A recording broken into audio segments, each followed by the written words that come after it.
మా నాన్న భౌతికంగా మాతో లేరు, కానీ ఆయన స్ఫూర్తి, ఆయన మాకు నేర్పిన పాఠాలు నిరంతరం మమ్మల్ని ప్రభావితం చేస్తూనే ఉంటాయి. ఈరోజు మా నాన్న నుంచి నేను నేర్చుకున్న పాఠాలు ఏంటి? ప్రతి ఒక్కరికి కూడా తల్లిదండ్రులే మొదటి ఉపాధ్యాయులు. తల్లిదండ్రుల నుంచి మనము చాలా నేర్చుకుంటాం. మనం వారికి ఎంత తిరిగి ఇస్తామో తెలియదు, కానీ వారి నుంచి మనం నేర్చుకున్నది మన జీవితపు చివరి క్షణం వరకు మనకు మార్గదర్శకంగా ఉంటాయి, మనం నడిపిస్తూ ఉంటాయి. అమ్మా నాన్నలు మనకు ఏమి నేర్పారు అని ఒక్కసారి గుర్తు తెచ్చుకోవడం మన బాధ్యత. మా నాన్న పేరు సదాశివరావు. వరంగల్ జిల్లా అసన్పర్తిలో 1935 1935లో జన్మించారు. 83వ ఏట 2018లో మరణించారు. మా నాన్న నుంచి నేను నేర్చుకున్న పాఠాలు కొన్ని మీ ముందు ఉంచుతాను, మీకు కూడా ఉపయోగపడతాయని నమ్ముతాను. నాకు ఇప్పటికీ గుర్తు, నేను 4వ తరగతిలో చదువుకుంటున్న సమయం అది. హిందీ అప్పటికి మాకు ఇంకా మొదలు కాలేదు. నేను బాగా అల్లరి చేసేవాడిని. మా అమ్మ నా అల్లరి భరించలేక వేసవి సెలవులు విని నేను భరించలేను అన్నది.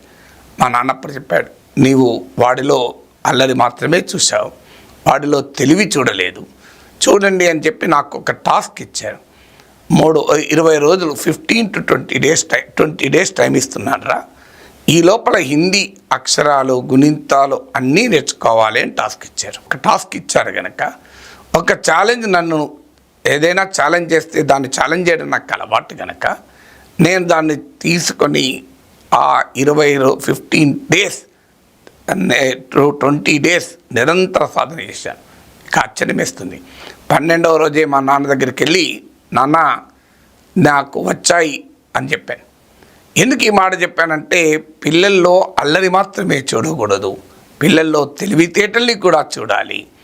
అల్లరిని తెలివితేటలుగా మార్చి, అల్లరిని ఒక నిర్మాణాత్మకమైన మార్గంలో పెట్టి మన జీవితానికి బాటలు వేశాడు మా నాన్న. నేను తెలుగు మీడియంలో చదువుతున్నాను. అప్పుడే బెల్లంపల్లిలో మా నాన్న స్కూల్ టీచర్. కొత్తగా బెల్లంపల్లిలో ఇంగ్లీష్ మీడియం పెట్టారు. సో ఆ ఇంగ్లీష్ మీడియంలో చదివించాలి నా కొడుకును అన్న కోరిక మా నాన్నలో పెరిగింది. కానీ వాస్తవానికి ఆ స్కూల్లో అంత స్టాండర్డ్స్ లేవు. పక్కన మందమరిలో రిలేటివ్లీ బెటర్ స్కూల్ ఉంది. అప్పుడున్న ఆర్థిక పరిస్థితి పక్క ఊరికి స్కూల్ బస్లో పంపించి చదివించేంతటి ఆర్థిక పరిస్థితి కాదు.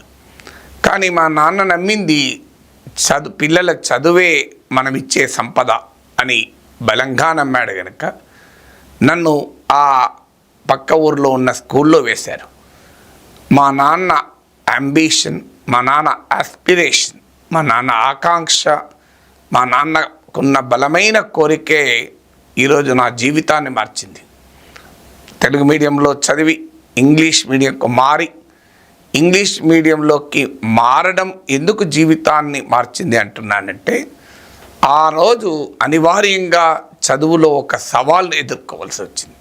తెలుగు మీడియం చదివినా బహుశా నేను ఇదే స్థాయిలో ఉండేవాడినేమో, ఇంతకన్నా ఎక్కువ స్థాయిలో ఉండేవాడినేమో, అది నాకు తెలియదు. కానీ ఎన్నడూ లేని ఒక తీవ్రమైన సవాల్ను నేను ఎదుర్కొన్నాను 7వ తరగతిలో. ఆ సవాళ్ళను అధిగమించేటువంటి శక్తిని మా నాన్న ఇచ్చాడు కనుక నేను ఆ అనుభవాన్ని గుర్తు చేసుకుంటున్నాను. ఇప్పటికీ గుర్తు. మా నాన్న, నేను ఇంకో ఇంటర్వ్యూలు కూడా చెప్పాను, మా నాన్న మందమరిలోని ఆ స్కూల్కి తీసుకెళ్ళారు. ఆ స్కూల్లో ఉన్న హెడ్ మాస్టర్ అనేక రకాల ప్రశ్నలు అడుగుతాడని ముందే తెలుసు కనుక నన్ను ఇంటర్వ్యూకి ప్రిపేర్ చేశారు.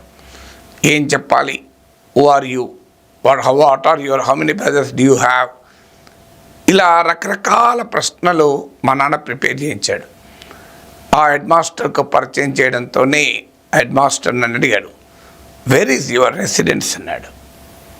నాకు అప్పటిదాకా రెసిడెన్స్ అన్న పదం వినలే. అటు ఇటు చూడడం మొదలుపెట్టాను. మా నాన్న నుండి అదేరా మన ఊర్రా అన్నాడు. మా నాన్న అప్పటికి ముందు ఊహించి ఈ పదం చెప్పలేదు, నేను బట్టి పట్టలేదు. ఆ హెడ్ మాస్టర్ మా నాన్నతో అన్నాడు, చూడండి సదాశివరావు గారు, మీ వాడు ఇబ్బంది పడతాడు. రెసిడెన్స్ అన్న పదమే తెలవని బిడ్డను నేను 7th క్లాస్లో తీసుకుంటే చాలా కష్టపడతాడు, ఇబ్బంది పడతాడు, కోలుకోడు, ఉన్నది కూడా పోతుంది. నా సలహా తెలుగు మీడియంలోనే ఉంచండి అని. కానీ మా నాన్నలో ఉన్న బలమైన ఆకాంక్ష, ఎట్టి పరిస్థితుల్లో నా కొడుకును ఒక్కరినైనా ఇంగ్లీష్ మీడియం చదివించాలి అని. ఆ బలమైన కోరిక, నాకు అప్పటిదాకా వస్తున్న మార్కులు చూసి మా నాన్నకు ఎక్కలేని విశ్వాసం నా పైన. ఆ హెడ్ మాస్టర్ని, లేదు సార్, మా వాడు తెలివైన వాడు, తట్టుకోగలడు, ఈ ఒత్తిడిని ప్రెషర్ తట్టుకోగలగలడు అని చెప్పాడు. అప్పుడు మా నాన్న ఒక కండిషన్ పెట్టాడు, సార్ మీరు ఇంగ్లీష్ మీడియంలో చేర్చుకోండి, 6 నెలల సమయం ఇవ్వండి. ఆ 6 నెలల పరీక్షలో గనక మా వాడు మీ క్లాస్లో ఉన్న 40 మందిలో మొదటి 20లో ఉండకపోతే టాప్ 20 ర్యాంక్స్ టీసీ ఇవ్వండి సార్, నేనే హెడ్ మాస్టర్ను, నా స్కూల్లో చేర్పించుకుంటాను అన్నాడు. ఆ చివరి మాట ఆ హెడ్ మాస్టర్కి నచ్చింది. వెంటనే నన్ను అడ్మిట్ చేసుకున్నారు. మొదటి యూనిట్ టెస్ట్లో ఫెయిల్, 2వ యూనిట్ టెస్ట్లో ఫెయిల్, 3వ యూనిట్ టెస్ట్లో ఫెయిల్. తెలుగులో వస్తుంది, ఇంగ్లీష్లో రాయలేను. ఆ సమయంలో మా నాన్న 6 నెలల పాటు నాతో కూడా కుస్తీ పడ్డాడు. గంటల తరబడి నాకు ఇంగ్లీష్ నేర్పాడు. Wren Martin English grammar, living English structures, ఇలా అనేక ఇంగ్లీష్ పుస్తకాలు, కనీసం ఒక 10-15 ఇంగ్లీష్ గ్రామర్ పుస్తకాలు, చిన్న పుస్తకం నుంచి పెద్ద పుస్తకం వరకు సాధన చేయించాడు. మేము ఇప్పటికీ గుర్తు, నాకు నేను గతంలో కూడా చెప్పాను, హాఫ్ ఇయర్లీ ఎగ్జామినేషన్ రిజల్ట్స్ వచ్చాయి. మా నాన్న నన్ను తీసుకుని స్కూల్కి వెళ్ళారు. మా నాన్న చెమటలు కక్కుతున్నాడు. ఎందుకంటే మా నాన్న కోరిక ఒక్కరినైనా ఇంగ్లీష్ మీడియం చదివించాలని. ఆ రోజుతో తేలిపోతుంది ఆ కోరిక. లోపలికి ఎంటర్ అయ్యాం. హెడ్ మాస్టర్ మిస్టర్ సదాశివరావు అన్నాడు. మా నాన్న ఇంకా వణికిపోతున్నాడు. Your son got the first rank అన్నాడు. నీ కొడుకు మొదటి ర్యాంక్లో పాస్ అయ్యాడయ్యా అన్నాడు. మా నాన్న కళ్ళల్లో నేను ఆ రోజు చూసిన ఆనందం ఇప్పటికీ మర్చిపోలేను. ఆ పట్టుదల, ఆ విశ్వాసం, సవాళ్ళను ఎదుర్కొని నిలబడాలి అని, పోటీని తట్టుకొని నిలబడాలి, ఒత్తిడిని ఎదిరించి నిలబడాలి, మనల్ని ఏదైనా ఓడిస్తుంది అని ప్రయత్నిస్తే దాన్ని ఓడించాలి అని మా నాన్న నాకు ఈ అనుభవం ద్వారా నేర్పిన 2వ గుణపాఠం. 3వ ఉదాహరణ, ఉపన్యాసాలు ఇవ్వడం, వ్యాఖ్యానించడము, విశ్లేషించడము, మాట్లాడడము నా జీవితంలో భాగమైంది. ఒక రకంగా నా జీవిత ఐడెంటిటీగా మారిపోయింది. నాకు చిన్నప్పుడు 4 ఏళ్ల దాకా మాటలు రాలేదు. మా అమ్మ నాన్న చాలా భయపడ్డారు. అల్లము, సొంటి, ఇలా రకరకాల ప్రయత్నాలు చేశారు నాకు మాట రావటానికి. అందుకే ఈనాడులో నా గురించి ఒక వ్యాసంలో ఆసక్తికరంగా వాళ్ళు ఒక హెడ్లైన్ పెట్టారు, 4 ఏళ్ల దాకా ఈయనకు మాటలు రాలేదు, మాటలు వచ్చాక ఇక ఆగలేదు అని. సో అలా మాటలు రానప్పుడు అమ్మ నాన్నలు పడిన ఆవేదన నుంచి మొదలుకొని నాకు ఇవాళ ఏ గుర్తింపు ఈరోజు ఈ గుర్తింపు రావటానికి కారణమైన మాటలకు మా నాన్నకు కూడా సంబంధం ఉంది. నాకు గుర్తు ఇప్పటికీ, నేను 8వ తరగతి చదువుతున్నాను సింగరేణి కాలరీస్ హై స్కూల్ మందమరిలో. నాకు మొదటిసారిగా ఉపన్యాస పోటీలో అనుభవం. అప్పటిదాకా మాకెవరు స్కూల్లో ఎలక్యూషన్ కాంపిటీషన్స్ పెట్టలేదు. అక్టోబర్ 2 గాంధీ జయంతి రోజు Gandhiji the father of the nation అనే టాపిక్ ఇచ్చారు.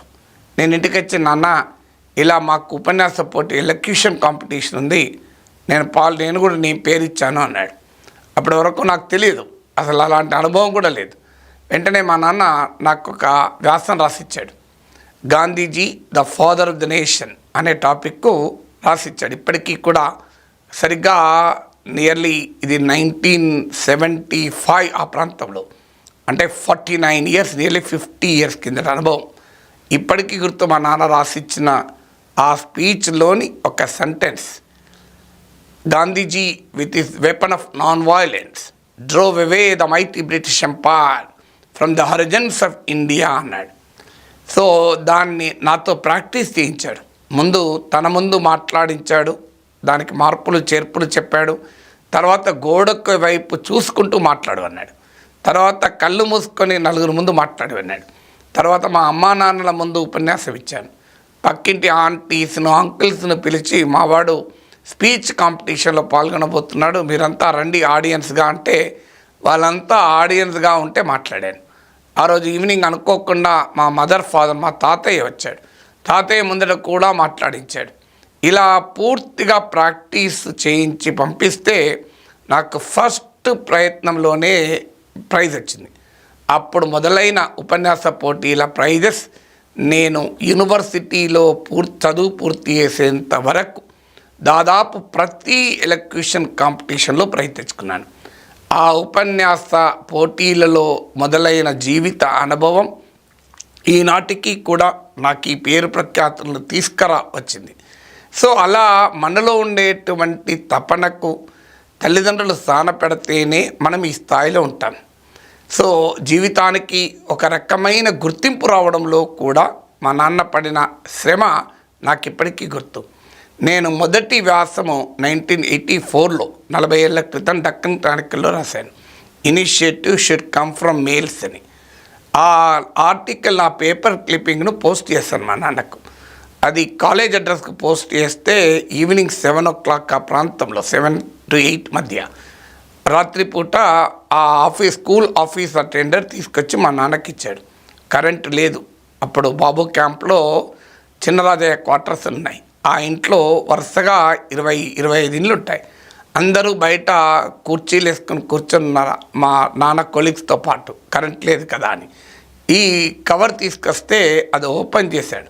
మా నాన్న ఉత్సాహం ఆపకుండా మావాడు ఆర్టికల్ రాశాడట అని ఆ ఆర్టికల్ని అందరికీ చదివినిపించాడు. టార్చ్ లైట్లో ఆర్టికల్ చదివినిపించాడు.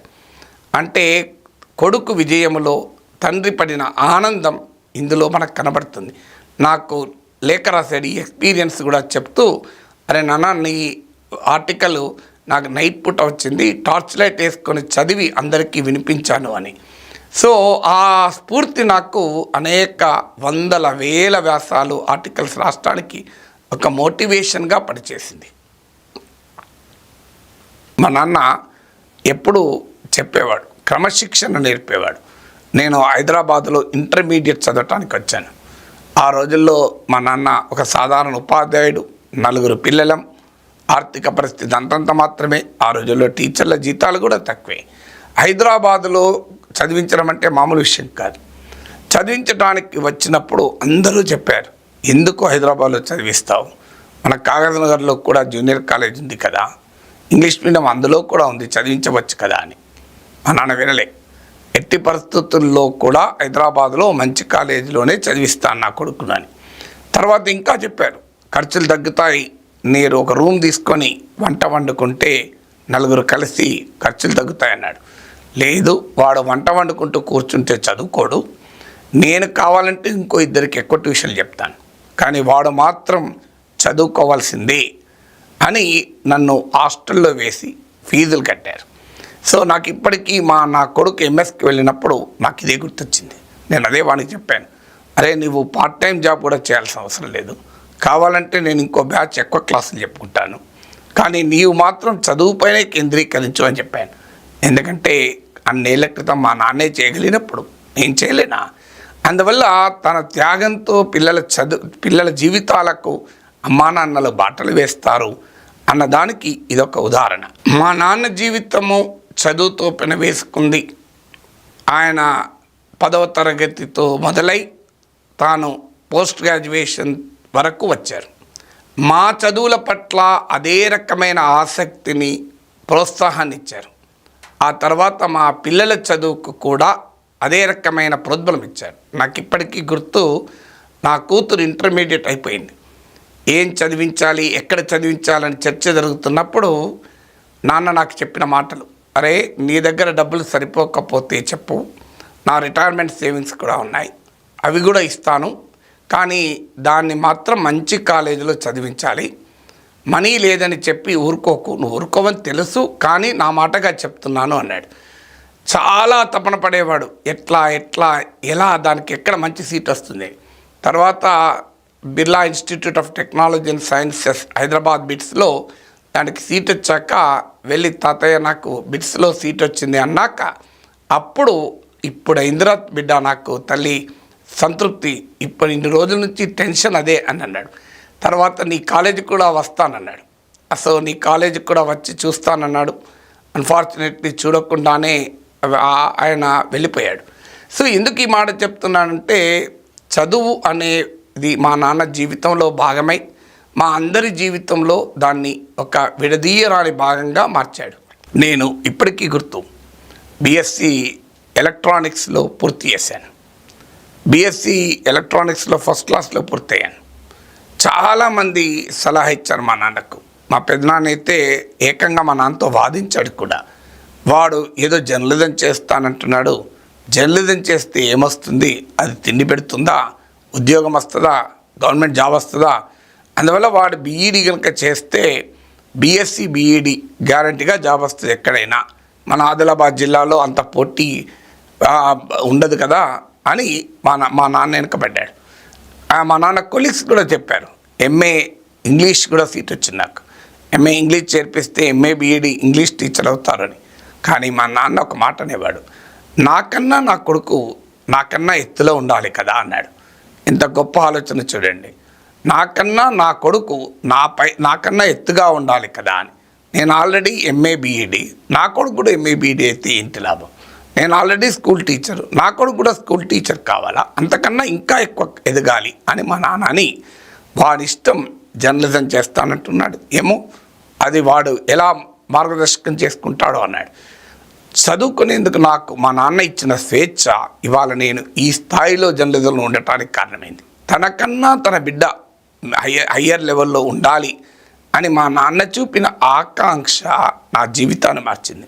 ఇప్పటికీ మా నాన్న చెప్పేవాడు, ఫాదరు హసన్పర్తిలో ఆ రోజుల్లోనే పెద్ద టెక్స్టైల్ బిజినెస్, కానీ నష్టాలు వచ్చి ఆస్తులు అమ్ముకొని ఏమీ లేని పరిస్థితుల్లో స్కూల్ టీచర్గా మా నాన్న జీవితం మొదలుపెట్టాడు.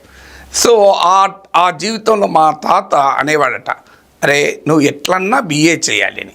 సో మా నాన్న 10వ తరగతి పాస్ అయి టీచర్గా చేరాడు.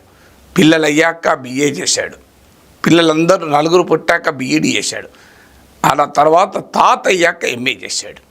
అందువల్ల మా తాత అనేవారట, అరే నీవు ఎలాగైనా బీఏ కావాలి అని. అంటే మా నాన్న ఆ ఏను ఈగా మార్చుకున్నాడు. మారిన ప్రపంచానికి అనుగుణంగా నా కొడుకు ఒక్కడన్నా ఇంజనీర్ కావాలి అని పట్టుబట్టి మా అన్నయ్యను ఇంజనీరింగ్ చదివించాడు. నేను 2వ బిడ్డ కొడుకును కనుక నాకు కాస్త స్వేచ్ఛను వచ్చింది. సో నేను స్వేచ్ఛను తీసుకొని జర్నలిజంలోకి అడుగుపెట్టాను. మన అమ్మా నాన్నల జీవితమే మనకు స్ఫూర్తి. వాళ్ళు ఏమీ మనకు చెప్పాల్సిన అవసరం లేదు. వారు మన ముందున్న సజీవ ఉపాధ్యాయులు. వారి జీవితం మనకు స్ఫూర్తినిస్తూ ఉంటుంది. మా నాన్న జీవితమే మాకు స్ఫూర్తి. ఆయన కడు బీదరికంలో ఉపాధ్యాయ వృత్తిని మొదలుపెట్టాడు. ఆదిలాబాద్ జిల్లా, ఇప్పుడు మంచిర్యాల జిల్లా ఎదలాపురం అనే గ్రామంలో తొలి ఉపాధ్యాయుడు. అప్పుడు చెప్పేవాడు మా నాన్న, పాయింట్స్ లేకపోతే ఫస్ట్ అపాయింట్మెంట్ అప్పుడు స్కూల్కి వెళ్ళటానికి డ్రెస్ లేదు. ఆ పాయింట్స్ను వెనకాల చిరిగితే ఇలా రఫ్ కుట్టించినంటారు, అంటే కంప్లీట్ కుట్టేసి తీసుకెళ్తారు. అందుకొరకు టక్ వేసుకొని వెళ్ళాలనిపించిందిరా, కానీ టక్ వేసుకుంటే వెనకాల పాయింట్ కనబడుతుందని టక్ తీసేసి ఫస్ట్ అపాయింట్మెంట్ వెళ్ళాను అన్నాడు. సో సింగిల్ స్కూల్ టీచర్గా జీవితం మొదలుపెట్టాడు. ఆ రోజుల్లో చెన్నూరు తాలూకాకు వెళ్ళి సాలరీ తీసుకోవాలి. మధ్యలో మిట్టపల్లి, జైపూర్ అని ఈ గ్రామాలు వస్తాయి.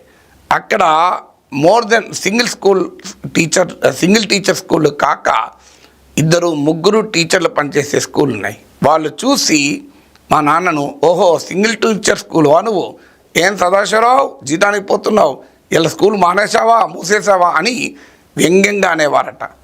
కానీ ఆ సింగిల్ స్కూల్ టీచర్గా జీవితం మొదలుపెట్టి జూనియర్ కాలేజ్ ప్రిన్సిపాల్గా రిటైర్ అయ్యారు. ఆంధ్ర మెట్రిక్ అంటారు అప్పుడు. 10వ తరగతితో జీవితం మొదలుపెట్టి ఎంఏ బీఈడీ, ఎంఏ ఎకనామిక్స్లో ఎంఏ కంప్లీట్ చేశాడు. అది ఆ జీవితం మాకు స్ఫూర్తినిచ్చింది. కడు పేదరికం నుంచి జీవితాన్ని మొదలుపెట్టి చదువుకు పేదరికం అడ్డం కాదని నిరూపించాడు. చదువుకు ఉద్యోగం అడ్డం కాదని నిరూపించాడు. చదువుకు పెళ్ళి కూడా అడ్డం కాదు, చదువుకు సంతానం కూడా అడ్డం కాదని నిరూపించాడు.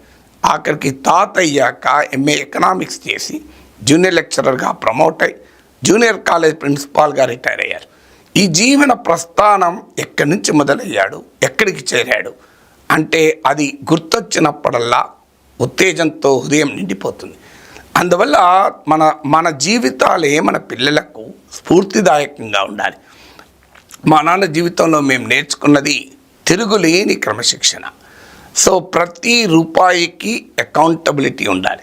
నాకు ఇప్పటి గుర్తు, నేను హైదరాబాద్లో చదువుకుంటున్న రోజుల్లో 300 రూపీస్ పంపేవారు. అసలు మాతో పాటు చాలా డబ్బున్న వాళ్ళు కూడా చదువుకునేవారు మా కాలేజీలో. వారికి మంత్ 15వ తారీఖు 20వ తారీఖు వచ్చారు, డబ్బులు ఉండేవి కావు. కానీ అంటే వాళ్ళ పేరెంట్స్ ఆ రోజుల్లో 1000 రూపాయలు ఇచ్చేవారు, అయినా డబ్బులు ఉండేవి కావు. కానీ నా దగ్గర ఎప్పుడూ జేబులో డబ్బులు ఉండేవి. కారణం మా నాన్న 1000 రూపాయల కన్నా ఎక్కువ ఇవ్వడం కాదు, మా నాన్న 300 ఇచ్చేవాడు. ఆ 300 లెక్క కూడా అడిగేవాడు. కానీ ఆ క్రమశిక్షణ, ప్రపంచం మునిగిన first day of the month డబ్బులు వచ్చి పడేవి. సో నేను బ్యాంకుకి వెళ్తే 1వ తారీఖు అవసరం ఉండి వెళ్తే, ఏమో మీ నాన్న పంపారో లేదో అని బ్యాంక్ క్యాషియర్ అంటే నేను నమ్మకంతో చెప్పేవాడిని, మా నాన్న పంపకపోవడం అనే ప్రసక్తే ఉండదు అని అనేవాడిని. వెళ్ళి చూసేవారికి అకౌంట్లో జమ అయ్యేవి. అంతటి ఫైనాన్షియల్ డిసిప్లిన్ మాకు నేర్పాడు. జీవితంలో ఒకరి దగ్గర డబ్బు తీసుకోకూడదు, ఒకరి దగ్గర చేతి చాపకూడదు అని ఒక ఫైనాన్షియల్ డిసిప్లిన్. నీకున్న డబ్బులో ఏమైనా చదువుకో, ప్రాధాన్యతలను బట్టి ఖర్చు పెట్టుకో, అవసరాలను బట్టి ఖర్చు పెట్టుకో అని చెప్పాడు. మరి అలా అన్న మా నాన్నే నా కొడుకు అమెరికాకు వెళ్తున్నప్పుడు జాబ్ చేసిన తర్వాత, మొదటి జాబ్ వచ్చాక తాతయ్య నాకు జాబ్ వచ్చిందని చెబితే మా నాన్న అన్న మొదటి మాట ఏంటి తెలుసా? అరే ఎంతమంది మీ నాన్న సంపాదిస్తున్నాడు, నువ్వు ఎంజాయ్ చేయరా, లైఫ్ మళ్ళీ రాదు, ఇవాళ సంపాదన మన కుటుంబానికి ఇప్పుడే అవసరం లేదు, అందువల్ల జీవితంలో నువ్వు కోరుకున్నవి మొదట్లో సాధించుకో పెళ్ళయ్యేలోగా, అందువల్ల ఖర్చు పెట్టరా అని చెప్పాడు. మా నాన్న కొడుకు ఆశ్చర్యంగా అడిగాడు, అదేంటి తాతయ్య చాలా జాగ్రత్తగా ఖర్చు పెడతాడు కదా, మరి అలాంటిది నన్ను ఎంజాయ్ చేయమని చెప్తున్నాడు ఏంటి అంటే, మా రోజు మాకున్న ఆర్థిక స్థితిలో ఖర్చు పెట్టలేదు, ఈరోజు నీకున్న ఆర్థిక స్థితిలో ఖర్చు పెట్టాలి అంటూ నాతో రిటైర్ అయ్యాక కొన్ని ఏళ్ళ తర్వాత హైదరాబాద్కి వచ్చి మాతో ఉండటానికి మంచిర్యాలలో ఇల్లు కూడా అమ్మేసి వచ్చారు. వచ్చినప్పుడు మొదట్లో చెప్పాడు, చూడరా మేమెందుకు ఖర్చు పెట్టమో మీరు మమ్మల్ని అడగకూడదు. తాను ఆ రోజుల్లో కూడా నడుచుకుంటూ వెళ్ళేవాడు తప్ప ఆటో ఎక్కేవాడు కాదు, ఆటోకి ఎందుకు ఖర్చు అని. మేమెందుకు ఖర్చు పెట్టడం లేదో మీరు అడగద్దు, మీరెందుకు ఖర్చు పెడుతున్నారో మేము అడగము. 2 తరాల మధ్య ఈ సంయమనం ఉండాలి అని చెప్పాడు. అంటే మీ తరాన్ని మీరు ఎందుకు ఖర్చు పెడుతున్నారో మేము అడగం, అది మీ క్రమశిక్షణ, మీ జీవితం మీరు చూసుకోండి. మమ్మల్ని ఎందుకు ఖర్చు పెట్టలేరని అడగకండి, మేము ఇలాగే జీవించి ఇక్కడ దాకా వచ్చాం, మేము మారము అని మా నాన్న చెప్పేవాడు. అంతటి ఆర్థిక క్రమశిక్షణ ఈరోజుకి కూడా జీవితంలో ఏనాడు అడగాల్సిన అవసరం లేదు. చాలా రోజులు నాకు ఏటీఎం కార్డు ఉండేది కాదు, నవ్వుతూ అనేవాడిని, నాకెందుకు ఏటీఎం కార్డు, మా నాన్న ఉన్నాడు కదా, మా నాన్న ఏటీఎం అని. ఏ రాత్రి లేపి అడిగినా నాన్న ఓ 10,000 కావాలి, ఓ 50,000 కావాలంటే తీసిచ్చేవాడు. రిటైర్ అయ్యాక కూడా తన డబ్బులు ఉండాలి. నాకు ఇప్పటికి గుర్తు, చనిపోయాక మా నాన్న దుస్తులు అవన్నీ వెతుకుతుంటే అన్ని డినామినేషన్లో నోట్లు కనబడ్డాయి. చిన్న డినామినేషన్ నుంచి హయ్యర్ డినామినేషన్ వరకు. నా మిస్సెస్ అయితే ఒక్కసారి కన్నీళ్ళు పెట్టుకున్నది, ఇంతటి క్రమశిక్షణ ఎవరిని చూడలేదని. అంటే ఏ పరిస్థితుల్లో ఎప్పుడు అవసరం వచ్చినా అది ఆ స్థాయిలో తన దగ్గర ఏ అవసరానికి ఇతరుల దగ్గర ఆధారపడకూడదు అన్న ఒక అద్భుతమైన ఫైనాన్షియల్ డిసిప్లిన్ మాకు నేర్పాడు. చిన్నప్పుడు చెప్పేవాడు మాతోని, అరే ఒక వస్తువు నువ్వు తక్కువ సమయం వాడేది ఉంటే చీపైన కొనుక్కోరా, ఎక్కువ సమయం వాడేది ఉంటే కాస్ట్లీది కొనుక్కోరా అని చెప్పేవాడు. నాకు ఇప్పటికి గుర్తు, నేను చిన్నప్పుడు చలికాలం వస్తే బ్లాంకెట్ కొందామని వెళ్ళాను. షాప్లోకి వెళ్ళి మా నాన్న అడిగాడు, the best and costliest blanket ఇవ్వండి అన్నాడు. మీ దగ్గర ఉన్న ఖరీదైన బ్లాంకెట్ ఇవ్వండి అన్నాడు.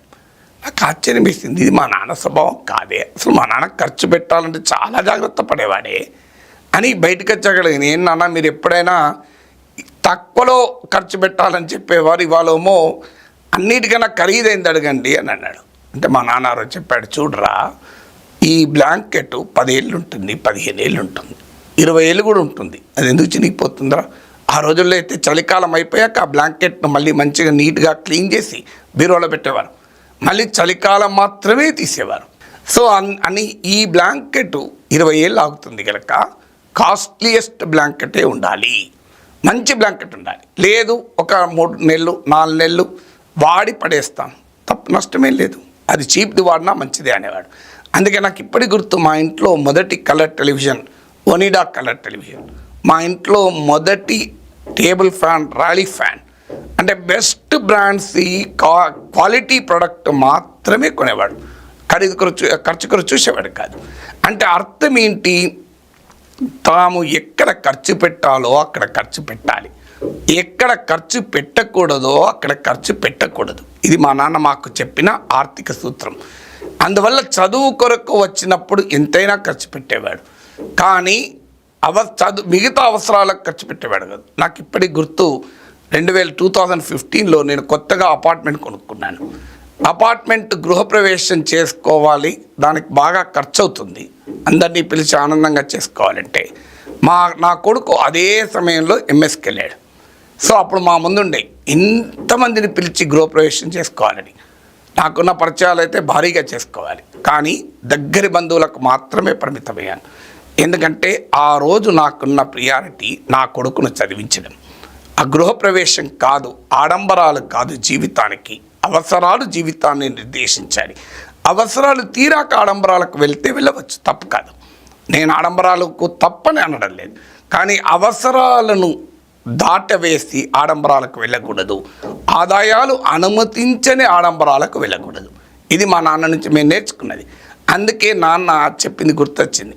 ఇప్పటికీ ఒక వస్తువు కొనాలి అనుకున్నప్పుడు 50 ఏళ్ళ క్రితం మా నాన్న చెప్పిన సూత్రం నాకు గుర్తొస్తుంది. కాస్ట్లీ అయినా క్వాలిటీ కొనుక్కోవాలి, ఎక్కువ రోజులు వాడేదైతే. తక్కువ రోజులు వాడేదైతే ఏదైనా తీసుకో. ఈ సింపుల్ ఫైనాన్షియల్ ప్రిన్సిపల్ ఇవాళ నా కన్జంప్షన్ బిహేవియర్, వస్తువుల సేవల వినిమయ సంస్కృతి అంటారు. ఇంట్లో ఏది కావాలి అన్నప్పుడు నిర్ణయం ఎలా తీసుకుంటామంటే, వాట్ ఈస్ ద ప్రియారిటీ, ఏది ప్రాధాన్యత. ఎక్కువ కాలం వాడేది అనుకోండి, ది బెస్ట్ తీసుకోవాలి. సో అందువల్ల ఎందుకు ఈ మాట చెప్తున్నానంటే, మనం ఏది తీసుకోవాలన్నా ది బెస్ట్ ప్రొడక్ట్ తీసుకోవాలి, ఎక్కువ రోజులు ఉండేది అనుకుంటే. సో అందువల్ల జీవితంలో అడగడుగున మా నాన్న నేర్పినటువంటి పాఠాలు ఇప్పటికీ గుర్తొస్తాయి. ఇక మానవ సంబంధాలు, కుటుంబ సంబంధాలు ఎలా ఉండాలి? సాధారణంగా ఉమ్మడి కుటుంబాల్లో గొడవలు అల్లర్లు ఉంటూ ఉంటాయి. ఎందుకుంటాయి? డబ్బు రీత్యానే కాదు, చాలా సందర్భాల్లో మనిషి యాటిట్యూడ్ వల్ల ఇష్యూస్ వస్తాయి. మేము మా అమ్మ నాన్నలము చాలా కలిసే ఉన్నాం, దాదాపు గత 20 ఇయర్స్గా కలిసే ఉన్నాం. 15-20 ఇయర్స్ అంటే మా నాన్న రిటైర్ అయ్యాక కొన్ని ఏళ్ల పాటు రిటైర్ అయ్యాక కూడా జాబ్ చేశారు లెక్చరర్గా. ఆ తర్వాత హైదరాబాద్ వచ్చేసాడు. మా అన్న ఎప్పుడైతే అమెరికాకు వెళ్ళాడో మేము పట్టుబట్టాం, ముఖ్యంగా మా మిస్సెస్ పట్టుబట్టింది. మామయ్య మీరు ఇంకా అక్కడ ఉండకూడదు, బావ కూడా లేడు కదా ఇప్పుడు, సో రావాల్సిందే, మీరు ఇక్కడికి వచ్చి మాతో ఉండాల్సిందే అని పట్టుబడితే అక్కడ ఇల్లు అమ్మేసేసి వచ్చారు. ఇల్లు అమ్మేసినప్పుడు నేను అడిగాను, నాన్న ఇల్లు ఎందుకు అమ్ముతున్నారు నాన్న, అది పెరుగుతుంది కదా అన్న. మా నాన్న అన్న మాట నాకు తల తిరిగింది. ఇల్లున్నంత కాలం అక్కడికి వెళ్ళాలని కోరిక ఉంటూనే ఉంటుందిరా, ఎప్పుడో ఒకసారి ఏదో ఒక చిన్న అంశానికి తేడా వస్తే మళ్ళీ మంచిర్యాల పోవాలనిపిస్తుందిరా, కానీ మీతో ఉండాలి అంటే మాకు అక్కడ ఇల్లు ఉండకూడదు అన్నాడు. అని తాను చనిపోయేంత వరకు మళ్ళీ ఇల్లు కొనలేదు, కట్టుకోలేదు. ఇల్లుంటే నిజమే, ఇల్లుంటే ఎక్కడో ఒకసారి అనిపిస్తుంది, ఏదో చిన్న తేడా వచ్చినా కూడా మళ్ళీ వెళ్ళిపోవాలనిపిస్తుంది. అంటే అంతటి ముందు చూపుతో ఉండాలి. వచ్చాక మాకు సూత్రం చెప్పాడు, చూడరా అమ్మ కూడా ఇప్పుడు ఉంటుంది, మీ ఇంటికి మీరు పెద్ద, కానీ మేమున్నాం, మరి మేమున్నాము, మీ ఇంటికి మీరు పెద్ద, నిర్ణయాలు మీయే, మేముంటాం అంటూ ఒక మాట చెప్పాడు. చూడరా అని ఒక చిన్న ఉదాహరణ చెప్పాడు. సో ఇవాళ ఎన్ని పాల ప్యాకెట్లు తీసుకోవాలి అన్నప్పుడు నా మిస్సెస్ వైపు చూసి, చూడమ్మా నీకు 2 తీసుకోవాలనిపిస్తుంది, కానీ మీ అత్తమ్మకు 2 అవసరం లేదు, ఒకటే చాలు అనిపిస్తుంది. మీరు అత్తమ్మ ఇలా అవసరం ఉంది 2 తీసుకుంటా అనండి. కాదు లేదు ఒకటే సరిపోతుంది 2 ఎందుకు వేస్ట్ అవుతాయని మీ అత్తమ్మ అడిగింది అనుకోండి, ఒక్కటే తీసుకోండి, సాయంత్రం షాప్ నుంచి ఇంకోటి తీసుకొచ్చి ఫ్రిడ్జ్లో పెట్టుకోండి. కానీ ఎందుకు అని ఆమెతో వాదన పెట్టకండి. పెద్దవాళ్ళను గౌరవించండి, మీ పని మీరు చెయ్యండి అన్నాడు. మీది రైట్ అని మీకు భావిస్తే, మీది సరైన నిర్ణయం అని మీరు భావిస్తే, మేము పెద్దవాళ్ళు చెప్పామని కూడా పట్టించుకోవాల్సిన అవసరం లేదు, అదే పాటించండి. కానీ పెద్దవాళ్ళను తృణీకరించకండి, వాళ్ళ మాట విననట్టు కనపడకండి, వాళ్ళ గౌరవం వాళ్ళకి ఇస్తూ మీ స్వాతంత్రాన్ని కాపాడుకోండి అని మాకు చెప్పాడు. సో అంతటి మానవ సంబంధాలు నా గుర్తు. మా మిస్సెస్ ఫ్రెండ్ ఒక ఆమె వచ్చింది, ఆమెకు చెప్పాడు, మీ ఫ్రెండ్ నన్ను తల్లిలాగా చూసుకుంటోంది అన్నాడు. నాకు ఇప్పటికి గుర్తు, మా నాన్న Nizam institute of medical sciences నిమ్స్లో ఉన్న రోజుల్లో మాట రెస్పాండ్ కావడం లేదు. డాక్టర్లు చాలామంది వచ్చారు, పెద్ద డాక్టర్స్ అందరూ వచ్చి ఒకసారి సార్ని పిలవండి, మరి మనకు రెస్పాండ్ అవుతలేడు. మా మిస్సెస్ ఉంది, నేను బయటికి వెళ్ళాను, సార్ని రమ్మనండి, ఈ సార్ పిలిస్తే ఏమైనా రెస్పాండ్ అవుతాడేమో అని నన్ను పిలిచారు. నేను ఎక్కడో బయట ఉన్నామని ఒక 1 అవర్లో పిలిచే వరకు హాస్పిటల్ పరిగెత్తుకుంటూ వచ్చాను. డాక్టర్ చెప్పారు, సార్ రెస్పాండ్ అవుతలేడు మా మాటలకు, మీరు ఒకసారి గట్టిగా పిలవండి అన్నాడు. నేను 3 సార్లు నాన్న నాన్న అని పిలిస్తే కనీసం రెస్పాన్స్ లేదు. నేను అన్నాను, వెంటనే మా మిస్సెస్ ముందుకొచ్చి మామయ్య అని గట్టిగా ఒక్కసారి అనేది, వెంటనే తిరిగి చూశాడు ఆమె వైపు. అక్కడున్న వాళ్ళంతా డాక్టర్లు ఆశ్చర్యపోయారు. కొడుకు పిలుపుకు రెస్పాండ్ అయ్యే వాళ్ళు ఉంటారు తప్ప కోడలి పిలుపుకు అంత రెస్పాండ్ అయ్యాడంటే అది మానవ సంబంధాలంటే. తండ్రి కూతుర్ల సంబంధాలలాగా మామయ్య కోడళ్ళ మధ్య కూడా సంబంధాలు ఉండాలి. కోడల్ని కూతురుతో సమానంగా ప్రేమించాలి, మామయ్యను తండ్రితో సమానంగా గౌరవించాలి. ఈ మానవ సంబంధాలు మా నాన్న ఆచరణలో నేర్పాడు. ఆ ఆచరణలో నేర్పింది ఇప్పటికీ మేము మా తరం వచ్చే వరకు, ఎందుకంటే హిస్టరీ రిపీట్స్, ప్రతి ఫ్యామిలీలో ఇది రిపీట్ అవుతుంది. నిన్నటి కొడుకు కోడలు, రేపటి అత్తామామలు. సో ఇది ప్రక్రియ నిరంతరం సాగే ప్రక్రియ. అందువల్ల ఆ అనుభవాల్ని ఇవాళ నేర్చుకున్నాం. ఇక చాలామంది మన పిల్లలము తల్లిదండ్రులని ఎప్పుడూ అనుకరిస్తూ ఉంటాం. తల్లిదండ్రులలో ఏది మనకు స్ఫూర్తినిస్తుంది, అందుకే తల్లిదండ్రులు జాగ్రత్తగా ఉండాలి. మనల్ని చూసి పిల్లలు నేర్చుకుంటూ ఉంటారని. మా నాన్న 2 రకాల పుస్తకాలు మా నాన్న టేబుల్ పైన ఎప్పుడూ మాకు కనిపించేవి. ఒకటి భగవద్గీత చదవకుండా రోజు ఏ పని చేసేవాడు కాదు. ఉదయాన్నే 6 లోపల స్నానం చేసి భగవద్గీత చదవాల్సిందే. కానీ అదే సమయంలో పక్కనే ఇంకో బుక్ ఉండేది, అది Shankar Narayan English to Telugu dictionary. ఈ 2 పుస్తకాలు చూసినప్పుడు ఒకటి ఆధ్యాత్మిక స్ఫూర్తి, ఇంకోటి విజ్ఞాన స్ఫూర్తి. ఈ 2 సమపాళ్ళలో ఉండేవి. అందుకే మా నాన్న చెప్పేవాడు, శ్రీకృష్ణ పరమాత్మ భగవద్గీతలో చెప్పాడురా, కృషి చేయడం మన వంతు, ఫలితం ఇవ్వడం భగవంతుని వంతు అన్నాడు. అంటే కృషి చేయడం వరకే మన వంతు, ఫలితం ఇవ్వడం అనేది భగవంతుని వంతు. ఎప్పుడు కూడా భగవంతునికి దండం పెట్టి ప్రయత్న లోపం ఉండకూడదు, ప్రయత్నంలో లోపం ఉండకూడదు. ఫలితం నీ చేతిలో ఉండొచ్చు ఉండకపోవచ్చు అనే సూత్రాన్ని మా నాన్న మాకు ఎప్పుడు చెప్పేవాడు. ఈవెన్ నేను హైదరాబాద్లో చదువుకున్నప్పుడు కూడా పరీక్షల సమయంలో రాసే ఉత్తరం ఏంటంటే పైన ఒక క్యాప్షన్ లాగా రాసేవాడు ఉత్తరానికి, అది కూడా పోస్ట్ కార్డ్, కృషి చేయడం మన వంతు, ఫలితం ఇవ్వడం భగవంతుని వంతు అని. అందువల్ల కృషిలో లోపం ఉండకూడదు, యువర్ ఎఫర్ట్లో ఎప్పుడూ లోపం ఉండకూడదు అని చెప్పేవాడు. అలా ఆ శంకర్ నారాయణ డిక్షనరీ పైన మా తాత హ్యాండ్ రైటింగ్లో సదాశివుడు అని ఉండేది. నేను అది చూసి చాలా స్ఫూర్తి పొందాను. మా తాత పెద్దగా చదువుకోలేదు, కానీ సమాజం పట్ల చైతన్యం ఉన్న అవగాహన ఉన్న వ్యక్తి. అసన్పర్తి ఆర్య సమాజ వ్యవస్థాపకుడు మా తాతయ్య కాశయ్య అని. మీరు ఇప్పటికి కూడా అసన్పర్తి ఆర్య సమాజానికి వెళ్ళండి. నేను చాలా కొన్నేళ్ల క్రితం వెళ్ళినప్పుడు అక్కడ ఆ వ్యవస్థాపకుడిగా మన తాత పేరు చూశాను. సో ఆయన ఈ డిక్షనరీ కొనిచ్చి శంకర్ నారాయణ డిక్షనరీ. విచిత్రం ఏంటంటే ఈనాటికి కూడా ఇది జరిగి దాదాపు 75 ఏళ్ళైంది, 75 ఇయర్స్ కింద జరిగిన ఘటన. కానీ ఈనాటికి కూడా శంకర్ నారాయణ డిక్షనరీ అథెంటిక్. అలాంటి ఆథెంటిక్ డిక్షనరీని మా నాన్నకు ఇచ్చి, నాన్న నువ్వు జీవితంలో బిఏ కావాలరా అని చెప్పాడు. ఆ స్ఫూర్తితో మా నాన్న బిఏ అయ్యాడు. ఆ స్ఫూర్తితో నేను వేసవి సెలవుల్లో ఆ శంకర్ నారాయణ డిక్షనరీని అటు నుంచి ఇటు చదివాను. తర్వాత నేను 7th క్లాస్లో ఉన్నప్పుడు Oxford advance learners dictionary contemporary English అని ఆ డిక్షనరీ తీసుకొచ్చాడు. సెలవుల్లో ఆ డిక్షనరీ కూడా చదివాను. ఏమర్థమవుతుందో తెలియదు, కానీ బిగినింగ్ నుంచి ఎండింగ్. అందువల్ల ఎక్కడో ఆదిలాబాద్లో ఒక జిల్లా పరిషత్ స్కూల్లో చదువుకొని ఒక సాధారణ లోయర్ మిడిల్ క్లాస్ లైఫ్ ఆ రోజుల్లో. ఇవాళ భారతదేశంలో ఉన్న అన్ని ఇంగ్లీషు అత్యధిక, అన్నీ అని చెప్పలేను కానీ అనేక ఇంగ్లీష్ పత్రికలకు వెబ్సైట్లకు రాసి ఒక ఇంగ్లీష్ పత్రికకు సంపాదకుడు కాగలిగాను అంటే ఆ రోజు మా నాన్న ఇచ్చిన స్ఫూర్తి. ఆ శంకర్ నారాయణ డిక్షనరీ నన్ను ఎప్పుడూ కదిలించేది. సో అందువల్ల తల్లిదండ్రుల మాటలతోనే కాదు, వాళ్ళ చేతులతో కూడా మనకు స్ఫూర్తినిస్తారు. ఇక నేను ఈరోజు న్యూస్ పైన ఇంత ఆసక్తి, ఇంత ఉత్సాహం ఉండటానికి కూడా ఒక రకంగా మా నాన్నే కారణం. నేను నాకు ఇప్పుడు గుర్తు 8th క్లాస్ 7th క్లాస్లో ఉన్నాను. సో ఉదయం 7:05 ఆకాశవాణిలో వార్తలు వచ్చేవి. ఇంకప్పటికీ టీవీ లేదు. సో ఆ రేడియో ఆన్ చేసేవాడు మా నాన్న. నన్ను మా అన్నయ్యను బలవంతాన అటు ఇటు కూర్చొని పెట్టేవాడు. మా నాన్న మేము వార్తలు విన్నాము అని అనుకొని విన్నట్టుగా నటించేవాళ్ళం. సో నేనైతే నటించేవాడిని, మా అన్నయ్య సంగతి నాకు తెలియదు. కానీ సో తర్వాత ఇలా అయినా కూడా వింటూనే ఉన్నాం. ఎందుకంటే మరి వినకపోతే నానేమని అంటాడు కదా.